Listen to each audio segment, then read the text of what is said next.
Salut à tous, j'espère que vous allez bien. Aujourd'hui, on va rentrer un peu plus dans le concret. La dernière fois, je vous ai parlé de ce que c'était que la programmation, de comment ça fonctionnait dans les grandes lignes et pourquoi ça peut être utile même si on n'est pas développeur. Mais avant d'écrire notre première ligne de code ou de commencer nos premiers programmes, il y a un truc qui est super important, en tout cas que je considère super important pour apprendre la programmation, l'informatique et même n'importe quel domaine en général, c'est le vocabulaire. Le vocabulaire en informatique, c'est ce qui va faire la différence entre quelqu'un qui va galérer au fur et à mesure qu'il avance, en tout cas qui tente d'avancer, et quelqu'un qui comprend les bases et qui sent qu'il commence à avoir une certaine maîtrise. Quand on commence à apprendre la programmation, le premier mur qu'on se prend en fait, c'est pas le code, c'est le vocabulaire. Et souvent, quand on démarre, on entend plein de mots de partout super compliqués comme terminal, interpréteur, shell, variable d'environnement et plein d'autres termes qu'on trouve compliqués. Et très souvent, en fait, on fait semblant de comprendre devant son écran jusqu'à ce qu'à un moment, quand on avance au fur et à mesure de notre progression, on se rend compte qu'on est paumé, qu'on est perdu et on se dit c'est trop compliqué. C'est un peu comme vouloir monter un meuble de chez Ikea, mais sans le schéma, sans les pictogrammes en fait. Si on prend pas le temps de comprendre ce qui est dit, ce qu'on lit, et donc ce vocabulaire, on va avoir du mal à comprendre des choses au fur et à mesure parce que le vocabulaire va être de plus en plus précis quand on va expliquer des choses euh, complexes, et donc on va être paumé en fait à ce moment. Donc il faut vraiment faire l'effort de, bah, de maîtriser le vocabulaire, de comprendre ce qu'on lit et de prendre le temps d'aller chercher ces informations concernant les mots qui sont employés. Et surtout, c'est ce qui va vous rendre autonome en fait. Plus vous allez avancer, plus vous allez avoir une certaine maîtrise du vocabulaire, plus vous allez être capable de vous exprimer dessus. Et ça aussi, ça va vous aider si demain, vous essayez de trouver un job dans ce domaine-là.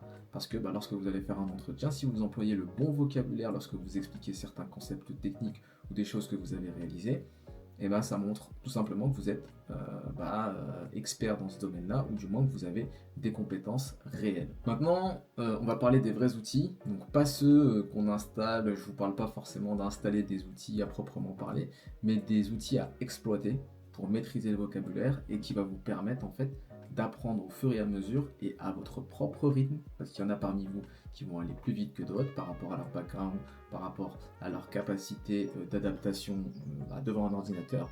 Il y en a, ça fait des années qu'ils bossent derrière un ordinateur, il y en a qui sont tech support, il y en a qui sont sysadmin, il y en a qui sont comptables. Bref, le but c'est de vous donner les outils basiques qui permettront à n'importe qui d'apprendre n'importe quoi, notamment aujourd'hui la programmation, devant un ordinateur. Et donc je vais vous présenter ce qui est nécessaire à utiliser de mon point de vue aujourd'hui. Alors le premier indispensable, que vous connaissez tous, c'est Google. Donc je vous l'apprends pas, c'est un moteur de recherche. Une bonne partie des gens ne l'utilisent pas, ok, ils utilisent l'informatique à travers les réseaux sociaux ou autres, mais ne vont pas prendre le temps de faire une recherche lorsqu'ils ne comprennent pas quelque chose. Donc je vous encourage à 200 à 300% d'utiliser Google lorsque vous avez un problème. La question que vous aurez envie de me poser ou posez-la à Google, exactement de la même manière. Et vous aurez probablement quelqu'un qui a déjà eu le même problème et qui aura la réponse. Et j'aimerais rajouter une chose, c'est que lorsque vous faites vos recherches sur Google, n'hésitez pas, et je vous recommande même de faire vos recherches en anglais, parce que vous aurez probablement plus de solutions, et notamment des solutions récentes, que si vous les mettiez en français. D'accord? Et donc pour cela, le deuxième outil, c'est d'utiliser un traducteur, type Google Translate ou DeepL. Moi j'utilise DeepL à titre personnel, qui vous permettra de mieux comprendre le vocabulaire qu'on va utiliser. Lorsqu'il y a un mot anglais, n'hésitez pas à le traduire. Mais aussi quand vous faites vos recherches, essayez de faire vos recherches en anglais, parce que ça vous permettra d'avoir de meilleures réponses et aussi de travailler votre anglais. Et encore une fois, travailler son anglais, c'est indispensable dans plein de domaines. Par exemple, pour trouver du boulot, si vous avez un meilleur niveau en anglais, c'est meilleur. Lorsque vous faites vos recherches sur Internet, c'est meilleur, etc., etc. Ensuite, le troisième outil, c'est bien sûr l'IA, donc notamment ChatGPT qui est gratuit. C'est vraiment aujourd'hui un des outils phares à utiliser. Il ne faut vraiment pas se retenir de l'utiliser. Bien sûr, le but c'est pas d'aller chercher un résultat et de le copier et de le coller. Non. Le but d'utiliser ChatGPT aujourd'hui quand je vous en parle, c'est de l'utiliser comme un assistant de compréhension, un assistant de ce que vous faites. Vous êtes en train de travailler sur quelque chose, vous êtes en train de progresser à votre niveau étape par étape sur quelque chose, et lorsque vous bloquez sur quelque chose et que vous souhaitez comprendre une notion afin de passer à l'étape suivante, vous pouvez lui poser la question. Le but c'est pas de lui dire voilà je veux avoir ça, peux-tu me le faire? Non. C'est de lui dire je suis en train de faire ceci, est-ce que tu peux m'aider à faire ceci en m'expliquant pas à pas comment faire, ok? C'est dans cet état d'esprit qu'il faut l'utiliser, de mon point de vue en tout cas. Ensuite, on va avoir deux sous-outils, on va dire, de Google qui sont les forums. Moi, à titre personnel, ce que je vais consulter assez souvent, c'est Stack Overflow, hein, comme pas mal de développeurs, et Reddit. Sur Reddit, je trouve qu'il y a plein de sous-forums qui sont liés soit au développement, à la programmation, sysadmin, support, plein d'autres domaines en fait. Et je trouve qu'il y a quand même pas mal de gens qui donnent des réponses pertinentes et utiles. Je vous recommande d'utiliser Reddit aussi. Maintenant, j'aimerais parler un peu de comment on va bosser ensemble dans cette playlist. Donc moi, l'idée que j'ai aujourd'hui, c'est de partir sur un fonctionnement de 3 grandes étapes, on va dire. La première, c'est de vous donner un peu des notions, vous expliquer un peu des choses concernant, encore une fois, le vocabulaire des choses qu'on verra sur la vidéo. Des notions, des concepts. Très rapidement, je vais vous expliquer certaines choses pour vous donner des pistes, pour essayer de vous aiguiller. Dans la deuxième étape, je vais vous présenter une sorte de challenge, une sorte de quête que vous allez devoir réaliser. À ce moment-là, je vous demanderai de mettre en pause et de réaliser ce que je vous aurais dit de réaliser pour vous challenger, pour que vous progressiez, pour que vous appreniez par vous-même. Et dans la troisième partie, globalement, je vous montrerai comment moi j'ai fait pour atteindre ce résultat et vous aurez une solution. Et il faut savoir qu'en règle générale, en informatique, il n'y a pas une solution parfaite pour avoir un résultat. Il peut y avoir différents chemins pour atteindre un même résultat. Donc c'est pour ça que je vous dis, ce sera ma façon d'avoir trouvé la solution au problème. Et peut-être que la méthodologie que vous aurez utilisée pour réaliser le challenge, elle sera plus efficace que la mienne, potentiellement. Donc pour résumer, je vous explique quelques notions. Ensuite, on fait un challenge, une mini-quête. Et ensuite, je vous montre comment moi je m'y prends. Et globalement, on va enchaîner au fur et à mesure comme ça. J'espère que c'est un process qui vous convient. Je veux pas partir sur du je fais ce que j'ai à faire, vous faites exactement comme moi, et derrière on a la même chose. Non, c'est pas le but. Comme je vous l'ai dit, mon but c'est que vous deveniez autonome derrière un ordinateur. Donc le challenge du jour, c'est de préparer son environnement de développement. Ok, on va pas encore coder, mais ça c'est une première étape ultra importante, encore une fois, pour avoir une maîtrise de ce qu'on fait. Et comme je vous ai dit qu'on allait bosser sur PowerShell, Bash, JavaScript et Python, il va falloir installer certaines choses pour pouvoir faire nos tests sur ces 4 langages de programmation. Donc moi je pars du principe que vous êtes sous Windows. Donc la première des choses, c'est d'installer WSL. Ok, WSL c'est Windows Subsystem for Linux. Qu'est-ce que c'est rapidement?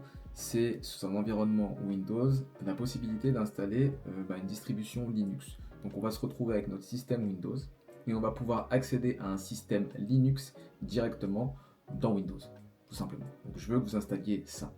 Deuxième chose, toujours liée à WSL, c'est d'installer une distribution Linux. Moi, je veux que vous installiez Debian, d'accord? Donc, je vous laisse faire, je vous laisse trouver comment faire ça.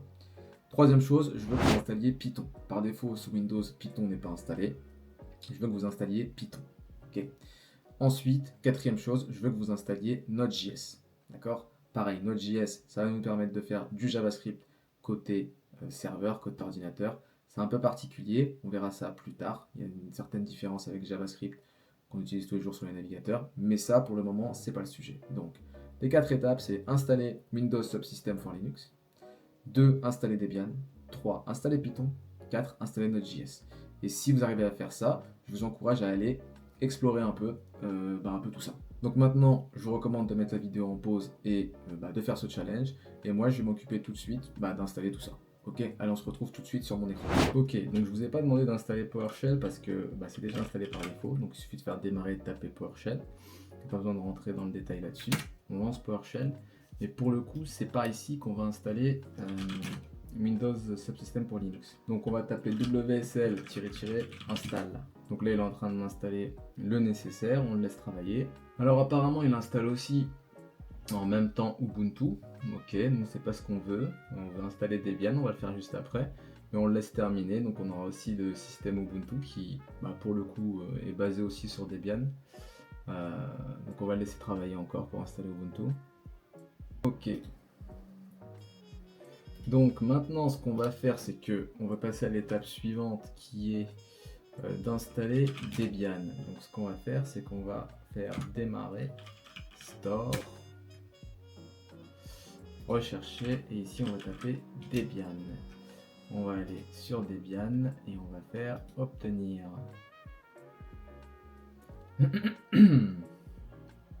Ok, donc Debian est installé. Je vais faire ouvrir, je vais fermer ça et donc on se retrouve avec le même terminal. Ok, mais pour le coup là il nous demande de renseigner un nom d'utilisateur. Donc moi je vais mettre Salazar. Et nouveau mot de passe, vous mettez ce que vous voulez. Donc là j'ai Debian qui est installé. Je fais un sudo su, je mets mon mot de passe. Je fais un cap tcos release, j'ai bien Debian 12, Bookworm, etc. Donc on va pas rentrer dans le détail, la commande sudo su c'est pour être administrateur sur Linux. Pas besoin d'entrer dans le détail encore une fois, je ferai une playlist, je pense, sur Linux à un moment donné. Mais voilà, on a bien installé Debian 12 et WSL. Ensuite, on doit passer à l'installation de Python. Donc je vais sur internet, je fais Python download Windows, je me retrouve sur le site officiel, je cherche la dernière version, Python 3.13.3, je le laisse télécharger, il est ici et je l'installe.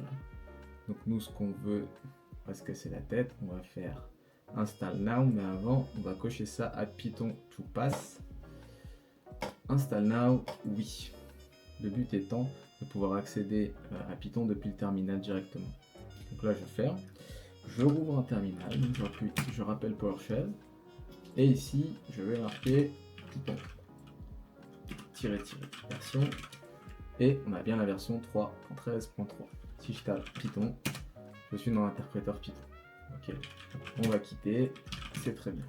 Ensuite, je voulais installer Node.js, donc Node.js download Windows, download Node.js, et donc on va choisir la dernière version LTS. LTS, c'est un terme qui veut dire long term support, ça veut dire qu'ils vont faire des mises à jour et tenir à jour Node.js de cette version de manière long terme, d'accord.